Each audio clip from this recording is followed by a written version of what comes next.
খোদার কাছে মোনাজাতে বলি বারে বার, কেন সে প্রাণ বন্ধু হইল না আমার।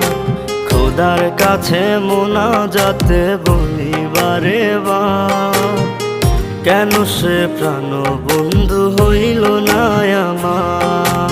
নই কি আমি তার যোগ্য, নাকি আমার এমন ভাগ্য, এত ব্যথা সইতে আমি পারবো না যে আর। খোদার কাছে মোনাজাতে বলি বারে বার, কেন সে প্রাণ বন্ধু হইল না আমার। খোদার কাছে মোনাজাতে বলি বারে বার, কেন সে প্রাণ বন্ধু হইল না আমার।